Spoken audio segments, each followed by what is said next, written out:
भगवान श्री कृष्ण का जन्म केवल एक ऐतिहासिक घटना नहीं थी, बल्कि यह संपूर्ण सृष्टि के संतुलन का कार्य था। किंतु प्रश्न उठता है, क्या योगमाया के बिना श्री कृष्ण का जन्म संभव था? उत्तर है नहीं। योगमाया, जो स्वयं भगवान की दिव्य शक्ति है, वही इस लीला की सूत्रधार बनी। जब भगवान विष्णु ने देवताओं को आश्वस्त किया कि वे धरती पर कंस के अत्याचार से मुक्ति दिलाने अवश्य आएंगे, तब उन्होंने माता देवकी के गर्भ में अवतार लेने का निश्चय किया।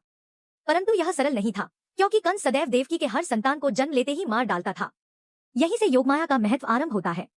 माता देवकी की 8वीं संतान के रूप में कृष्ण का जन्म होना था, और इस दिव्य योजना को सफल बनाने के लिए योगमाया ने चमत्कारी रूप से अपनी शक्ति का विस्तार किया।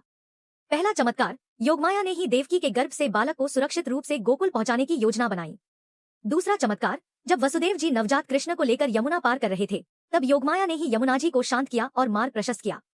तीसरा चमत्कार, योगमाया स्वयं नंद बाबा के घर जन्म लेकर कन्या रूप में प्रकट हुई, और जब कंस ने उस कन्या को धरती पर पटकना चाहा, तब योगमाया ने दिव्य रूप धारण कर कहा, हे कंस, तेरा वध करने वाला तो पहले ही जन्म ले चुका है। इस प्रकार योगमाया के बिना कृष्ण का जन्म रहस्य बनकर ही रह जाता। वे केवल देवकी के गर्भ तक सीमित रह जाते, गोकुल तक कभी पहुंच ही ना पाते। यही कारण है कि श्री कृष्ण का जन्म केवल देवकी वसुदेव की संतान के रूप में नहीं, बल्कि योगमाया की अद्भुत योजना और संरक्षण के अंतर्गत हुआ।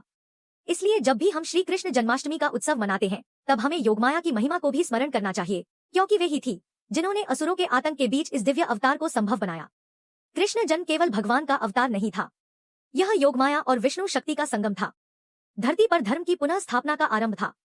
जय श्री कृष्ण, जय माता योगमाया। ऐसी वीडियो के लिए सब्सक्राइब करें। धन्यवाद।